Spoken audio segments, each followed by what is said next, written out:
시편 140편 12절부터 13절까지 말씀을 다 같이 봉독하시겠습니다. 내가 알거니와 야훼는 고난 당하는 자를 변호해 주시며 궁핍한 자에게 정의를 베푸시리이다. 진실로 의인들이 주의 이름에 감사하며 정직한 자들이 주의 앞에서 살리이다. 아멘. 오늘은 감사 큐티 365의 진행에 따라서 조금 전에 읽은 시편 140편 12절과 13절 말씀으로 하나님의 정의라는 제목으로 말씀을 나누려고 합니다.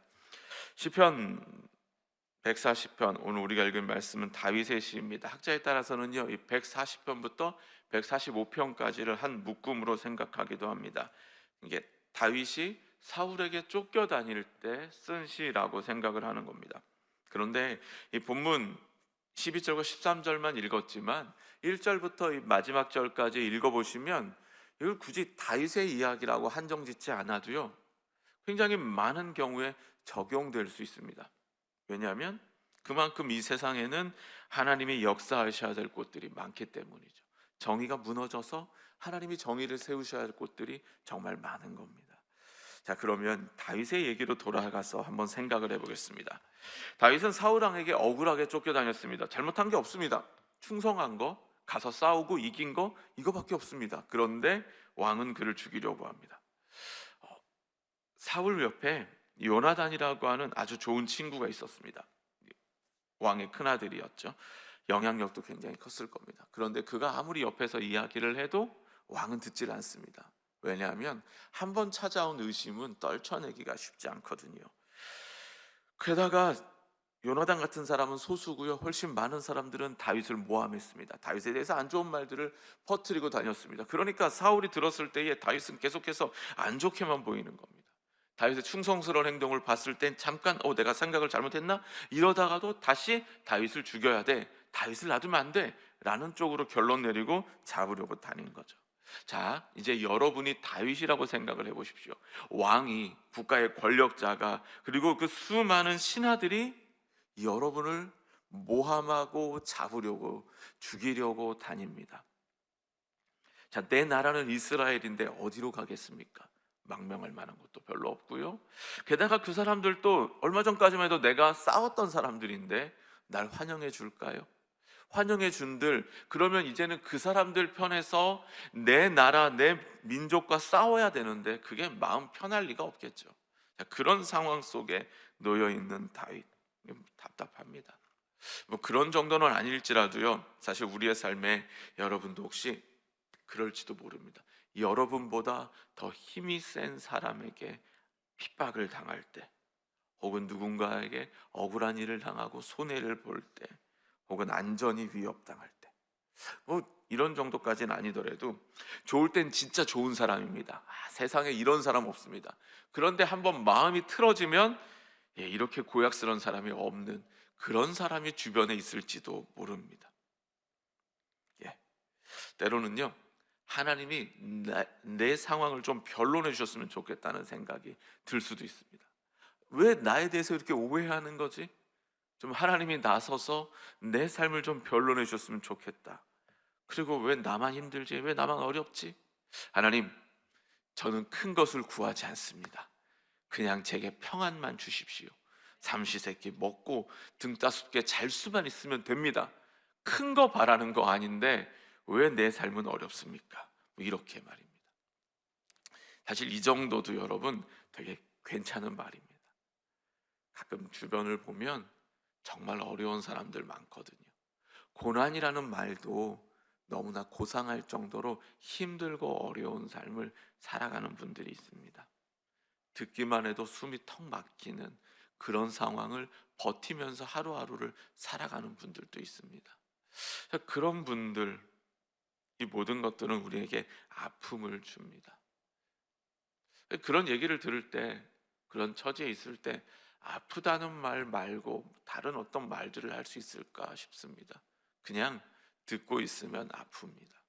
보고 있으면 아픕니다. 그 아픔은 또 전염돼서 그냥 모두가 다 아픕니다. 그게 우리가 살고 있는 이 세상의 곳곳에 펼쳐지고 있는 모습입니다. 그런데 여러분, 이 모든 걸 보는 하나님은 어떤 마음이실까요? 어떤 분들은 이런 생각을 하십니다. 하나님은 우리의 아픔을 모르셔. 아픈 건 나야. 이런 분들이 계십니다. 어떤 분들은 하나님이 아픔을 알지만 수수방관하고 있다고 생각을 하십니다. 그런데 여러분, 하나님은 우리의 아픔을 모르는 분도 아니고 그 아픔에 대하여서 수수방관하시는 분도 아니십니다.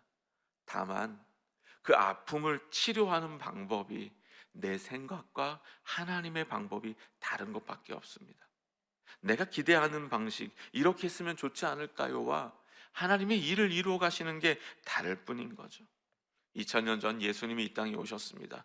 그분이 보여주신 게 바로 그겁니다. 예수님은 우리의 아픔을 그대로 경험하셨습니다. 우리 인간이 가지고 있는 고통, 그 모든 것들을, 사실 성경을 보면 예수님은 늘 사람들하고 어울려서 먹고 마시고 웃고 그러신 분 같은데, 또 자세히 보면은요, 예수님이 이 땅에서 살았던 삶 자체가 아픔이 아니었을까요? 가난하고 굶주리고 헐벗고 소외된 사람들, 병든 사람들, 눌린 사람들 보면서 아파하지 않으셨을까요? 그러니까 그 사람들 한 명이라도 더 치료하기 위하여 늦은 밤까지 쉼 없이 그들을 만나셨던 거고, 그들에게 정말로 바른 하나님의 치료 방법을, 해결 방법을 주시기 위하여 밤 늦게까지 말씀을 전하시지 않았을까요? 그리고 그 모든 아픔을 가지고 밤 지새워가며 기도하신 거 아니었을까요?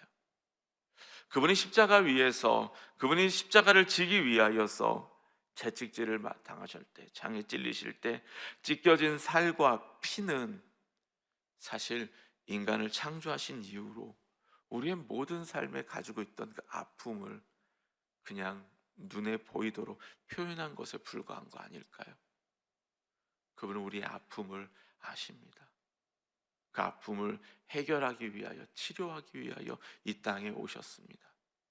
민족의 아픔, 나라 잃고 서름 가운데 있는 그 사람들, 그 아픔을 아시기에, 그 아픔을 치료하시기 위해 그분은 십자가를 지셨다는 겁니다. 다윗은 이런 예수님은 몰랐을 겁니다. 하지만 그는 하나님의 마음을 알았을 겁니다. 하나님은 그 아픔을 그냥 두는 분이 아니십니다. 그러니까 오늘 이 시편 140편 12절 13절에서 그렇게 고백하는 거 아닐까요? 하나님은 가난한 자, 궁핍한 자, 힘들고 어려운 사람들, 그들을 돕는 분이라고 말하는 거 아닐까요? 자, 예수님을 믿은 우리들, 여러분, 예수님의 죽으심으로 말미암아 의롭게 되셨고, 정말로 내 모든 죄를 짊어지신 예수님으로 말미암아 믿음으로 의롭게 되셨고, 나중에 하나님의 심판대 앞에서 예수님이 우리를 변호해 주실 그 모든 것들을 알고 있는 우리에게 이 고난, 아픔, 고통은 어떻게 오늘 하루를 버티게 할까요? 그 고통 속에서 어떻게 살아가야 할까요? 오늘 그것에 대해서 함께 생각해 보려고 합니다. 다윗은 예수님을 만난 적은 없지만 하나님을 알았기에 그 믿음으로 승리했습니다. 여러분의 모든 죄와 고통의 문제를 이미 짊어지신 그분을 아는 여러분은 어떻게 사시겠습니까? 자, 첫 번째로 생각해 보고 싶은 건 나의 아픔은 어디에서 오느냐는 겁니다. 자, 혹시라도 오늘 지금 아프신 분 계십니까? 몸이 아프든 마음이 아프든 삶이 아프든 아무튼 아프신 분, 그 아픔은 어디에서 올까요? 자, 이 질문은 두 가지 의미를 가지고 있는데요, 어디가 아프냐는 거하고 아픈 이유가 뭐냐는 두 가지 의미를 다 가지고 있습니다. 여러분의 아픔은 어디에서 옵니까? 만약 여러분이 아프다면 진짜 아픈 곳은 여러분 어딜까요? 지금 아프다면 여러분, 정말 여러분이 아픈 건 뭘까요? 한번 이걸 생각해 보시기 바랍니다. 다윗이 지금 사울에게 쫓겨다니고 있습니다. 그러면 그에게 진짜 아픈 건 뭘까요? 지금 왕에게 인정받지 못하는 게 아플까요? 지금 기회만 주어지면 내가 얼마든지 나가서 우리 민족을 위해서 싸울 수 있는데 그 기회를 제공받지 못하는 게 아플까요? 아니면 가족과 흩어져서 도망 다니고 있는 처지가 아픈 걸까요? 가장 아픈 건 오해받고 억울하게 쫓기고 죽을지도 모른다는 두려움, 그 아픔 아닐까요? 그런 아픔을 가진데 다윗이 하나님, 제가 사람들에게 인정받게 해주세요. 왕이 저를 좀 인정할 수 있도록 해주세요. 하나님, 저에게 기회를 좀 주세요. 싸울 수 있는 기회를 좀 주십시오. 이런 기도를 할까요? 아니면 하나님, 왕의 오해가 풀리게 해주십시오. 하나님, 나를 모함하는 저 사람들의 말이 그들에게로 돌아가게 해주시고 저를 이 공경에서 구해주십시오. 이걸까요? 당연한 거겠죠? 지금 목숨이 왔다 갔다 하는 상황에서는 살려주십시오겠죠. 너무나 당연한 것 같은데 여러분, 우리의 삶을 보면요, 때로 엉뚱한 기도를 할 때가 있습니다. 진짜로 신앙생활을 하다 보면요, 내 아픔은, 진짜 내 아픔의 원인은 여기에 있는데 기도는 이쪽을 하고 있더라는 겁니다. 자, 예수님은 무엇을 먹을까, 무엇을 마실까, 무엇을 입을까 염려하지 말라고 하셨습니다. 그런데 많은 사람들은 그게 문제인 줄 압니다. 그게 없으니까 그것 때문에 아프다고 생각을 합니다. 사실 진짜 더 아픈 건 하나님의 뜻이 내 삶에 이루어지지 못하고 있는 건데, 하나님의 나라가 내 모든 삶에 펼쳐지지 않고 있는 건데, 내 삶에서 하나님의 이름이 거룩히 여김받지 못하시는 걸 수도 있는데, 여러분, 진짜 아픈 건 생각하지 않고 내가 없는 것 때문에 아프다고 여기고 그걸 놓고 구하며 살 때가 얼마나 많느냐는 겁니다. 오래전에 빌 클린턴이 대통령 유세에서 사용했던 말이 있습니다. 전 솔직히 이 말을 이렇게 리얼하게 표현하기는 좀 어렵습니다. 그러니까 그냥 새겨 들으셨으면 좋겠습니다. 이거였습니다. 바보야, 문제는 경제야. 여러분에게 바보라는 거 아니니까 오해하지 마시고요. 진짜 문제는 뭘까요? 여러분, 정말 여러분을 아프게 하는 건 뭘까요? 지금 여러분 어디 아프십니까? 지금 아프다고 느끼는 그게 정말 아픈 걸까요? 아니면 진짜 아픈 곳은 따로 있는 걸까요? 자, 그 다음으로 생각해 보고 싶은 건 무엇 때문에 아프냐는 겁니다. 그 아픔, 왜 아플까요? 여러분의 아픔의 원인은 여러분의 잘못 때문입니까? 내가 잘못해서, 내가 실수해서? 다윗은 그렇지 않았습니다. 억울합니다. 난 잘못한 게 없는데 왕이 날 죽이려고 하니까요. 그러니까 하나님께 이걸 바로잡아 달라고 기도할 수 있는 겁니다. 하나님, 저는 하나님이 보시지만 저 정직합니다. 하나님, 저 의롭게 살았습니다. 잘못한 게 없는데 억울합니다. 하나님, 이거 좀 바꾸어 주십시오. 이렇게 기도할 수 있는 거 아닐까요? 조금 전에 읽었지만 12절을 보면 이렇게 말씀합니다. 내가 알거니와 야훼는 고난당하는 자를 변호해 주시며 궁핍한 자에게 정의를 베푸시리이다. 아멘.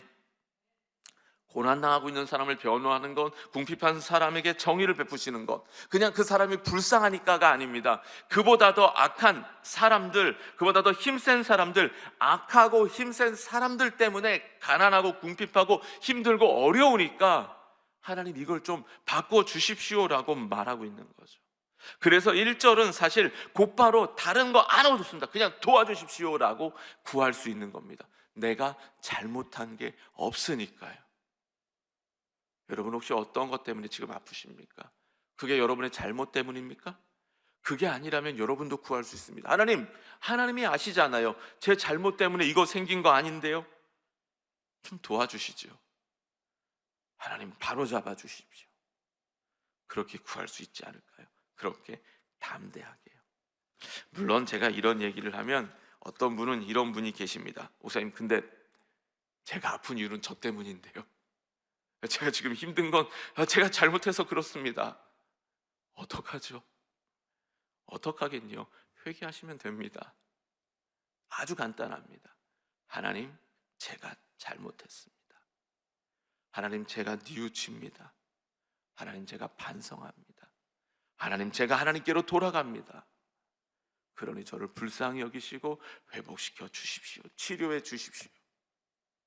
다윗은 사울에게 억울하게 쫓기니까 하나님, 이걸 바로잡아 주십시오라고 기도했습니다. 그럼 사울은 어떻게 기도해야 할까요?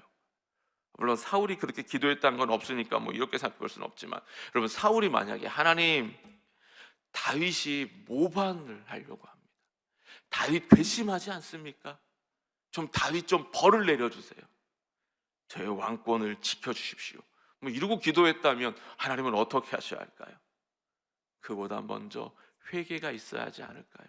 하나님, 제가 하나님께 불순종했습니다. 제가 기다리지 못했습니다. 제가 하나님의 뜻을 따르지 못했습니다. 제가 하나님의 말씀에 순종하지 못했습니다. 그러니 하나님 저를 불쌍히 여기시고 제게 은혜를 베풀어 주십시오. 이렇게 기도하는 게 사울에게는 맞지 않을까요?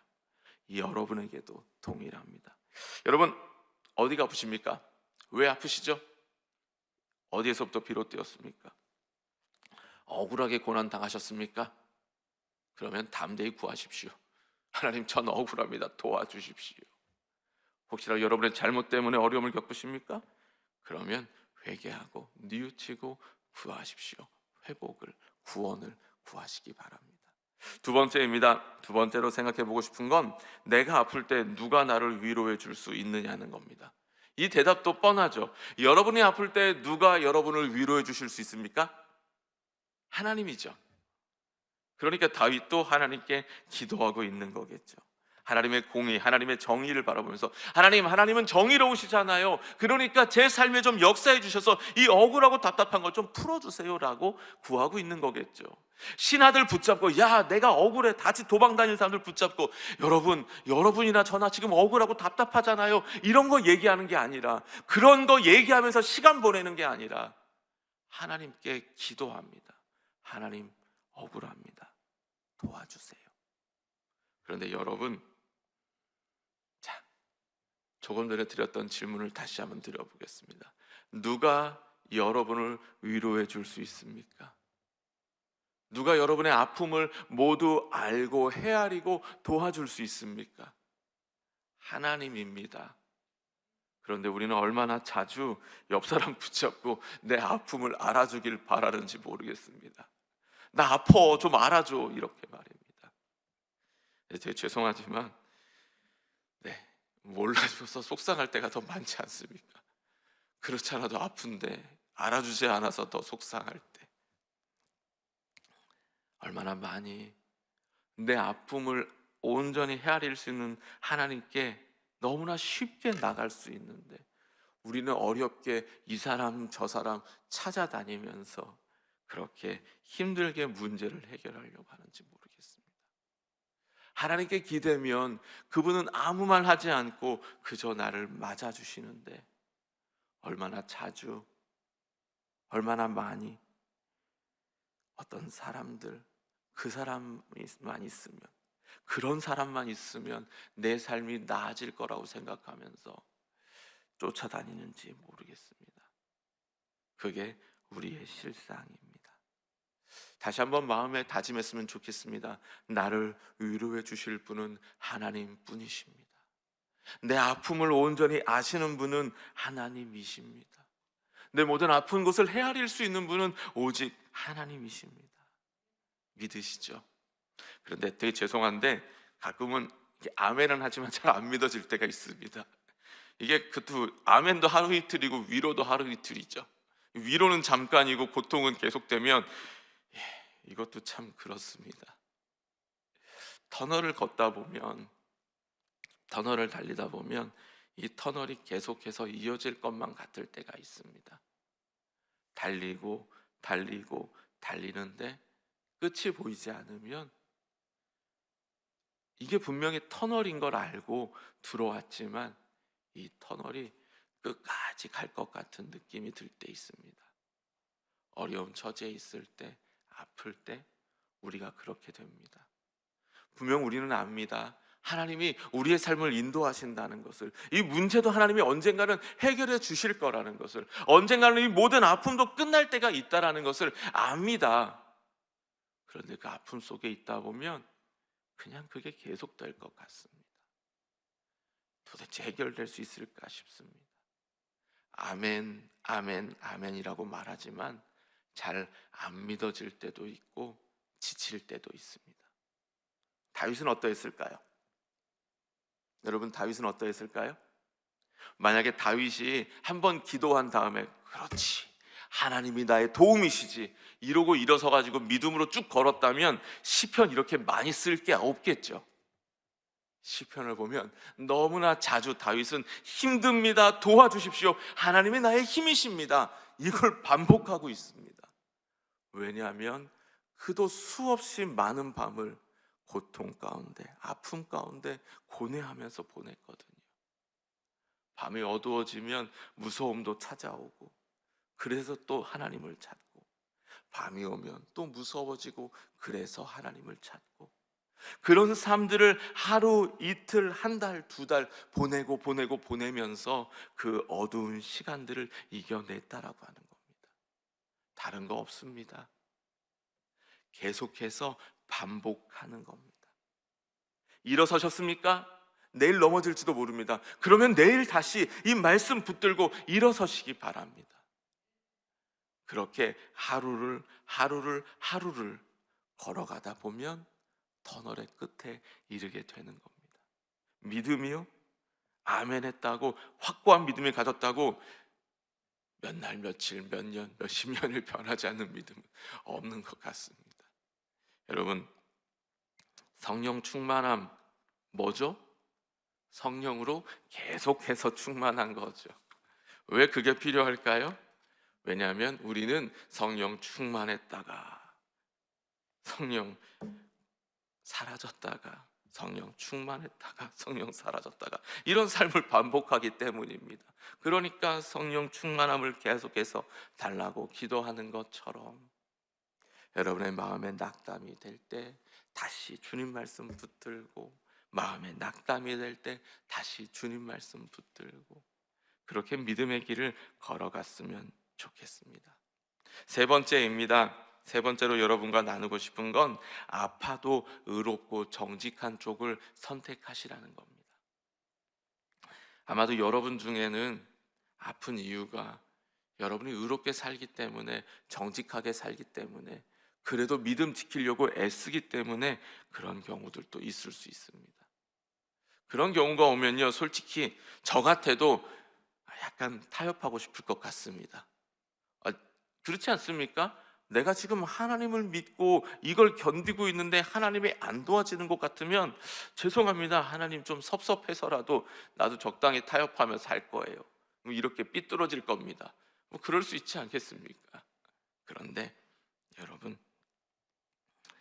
그 적당히 타협하고 싶은 그때에 다시 믿음을 붙잡으시기 바랍니다. 그래도 나는 의롭고 정직한 삶을 선택하겠습니다. 자, 힘들 때 더 붙잡고 싶은 사람이 슬며시 떠올라도, 힘들 때 적당히 이거는 그냥 넘어갈까 싶은 때가 찾아와도 여러분 믿음을 지키시기 바랍니다. 왜냐하면 결국 하나님은 의롭고 진실한 사람 편에 서시기 때문입니다. 13절을 보면 이렇게 말씀합니다. 진실로 의인들이 주의 이름에 감사하며 정직한 자들이 주의 앞에서 살리이다. 아멘. 결국 여러분 사는 건 누굽니까? 사울이 살았습니까? 사울 옆에서 다윗에 대해서 모함하던 그 사람들이 살았습니까? 아닙니다. 거듭해서 사울을 살려준 다윗이 살았습니다. 자신을 죽이려고 와도 하나님 앞에서 의롭고 정직하게 살려고 한 다윗이 살게 되었더라는 겁니다. 그러므로 여러분, 고난이 찾아올 때, 어려움이 찾아올 때, 아플 때, 그래서 아파서 나가는 것도 조금 주저될 때, 그때에 여러분의 믿음을 지키고 나아가시기 바랍니다. 믿음을 지키시고 의롭고 정직하게 사시기 바랍니다. 여러분 마음에 하나님이 정말 원하시는 일이라면 아무리 아파도 그냥 하시기 바랍니다. 왜냐하면 그게 여러분으로 하여금 복된 열매를 맺게 하기 때문입니다. 여름 많이 더우셨죠? 네, 저도 더웠습니다. 그래서 여름이 없었으면 좋겠습니다. 자, 웃으셨죠? 만약에 우리나라 중에서 여름이 없어지면 어떻게 되는지 아십니까, 여러분? 그러면 가을에 나오는 과일을 먹을 수가 없습니다. 가을에 나오는 곡식도 얻을 수가 없습니다. 우리는 이제 추석 명절 사라질 겁니다. 정말 힘들고 어렵고 뜨겁고 견디기 힘든 그 시간들을 거쳤기 때문에 가을의 풍성함도 얻을 수 있는 겁니다. 여러분, 아무리 더워도, 아무리 힘들어도, 아무리 아파도 여러분의 믿음을 포기하지 마시기 바랍니다. 그리고 여러분, 한 가지 더 드리고 싶은 건 나만 아픈 거 아닙니다. 내 옆 사람도 아픕니다. 그들의 아픔에도 귀를 기울일 수 있었으면 좋겠습니다. 그들의 아픔도 안아줄 수 있었으면 좋겠습니다. 그 아픔까지도 함께 가지고 하나님께 나아가셨으면 좋겠습니다. 왜냐하면 오늘 우리가 읽은 12절, 13절은 바로 그 고백이기 때문입니다. 앞부분은요, 다윗이 자기의 이야기로 시작합니다. 하나님, 나 힘듭니다. 나 억울합니다. 답답합니다. 도와주십시오. 그리고 확신을 선포합니다. 하나님은 나를 도와주실 겁니다. 그런데 이 12절 13절은 뭐냐면요, 내가 아니라요, 다른 고통 겪고 있는 사람들, 그 사람들을 하나님이 도와주실 겁니다로 끝납니다. 내 아픔으로 끝나는 삶이 아니라 다른 사람의 아픔까지 보듬고 살아갈 수 있는 삶, 다른 사람의 아픔까지도 함께 지고 갈 수 있는 삶, 그게 그리스도인의 삶이고 그게 기독교 공동체가 아닐까요? 여러분이 그러했으면 좋겠습니다. 아프시면 다른 사람도 아플 수 있으니 그의 아픔도 품고 가시기 바랍니다. 오늘 여러분의 기도가 다른 사람의 아픔까지도 품고 구하는 시간이 되길 간절히 소망합니다. 기도하겠습니다. 하나님 아버지, 오늘도 하나님께 드려진 모든 예물들 연락하여 주시고 오늘도 하나님께 드리는 모든 기도마다 응답하여 주셔서 우리의 모든 삶에 하나님의 뜻이 온전히 이루어지고 우리의 모든 삶에 하나님의 나라가 온전히 이루어지게 하옵소서. 오늘도 우리를 통하여서 하나님의 귀한 일 이루어 가실 줄 믿고 감사드리며 예수님 이름으로 축복하며 기도하였습니다. 아멘. 하늘에 계신 우리 아버지여, 이름이 거룩히 여김을 받으시오며 나라가 임하시오며 뜻이 하늘에서 이루어진 것 같이 땅에서도 이루어지이다. 오늘 우리에게 일용할 양식을 주시옵고 우리가 우리에게 죄 지은 자를 사하여 준 것 같이 우리 죄를 사하여 주시옵고 우리를 시험에 들게 하지 마시옵고 다만 악에서 구하시옵소서. 나라와 권세와 영광이 아버지께 영원히 있사옵나이다. 아멘. 이제 기도하는 시간입니다. 나라와 민족을 위해서 기도해 주시고요, 여의도 순복음교회와 이용훈 대표 총회장님의 목회 사역을 위해서 기도해 주시기 바랍니다. 여의도 순복음 분당교회 황성욱 담임 목사님 목회 사역과 건강을 위해서 기도해 주시고요, 함께 사역하시는 모든 목사님들, 전도사님들, 그리고 우리 장로님들, 권사님들, 안수집사님들, 모든 성도님들 위해서, 또 교회를 섬기는 모든 분들을 위해서, 또 파송된 선교사님들을 위해서 이 시간 주님의 이름 3번 부르고 간절히 기도하겠습니다. 주여, 주여, 주여.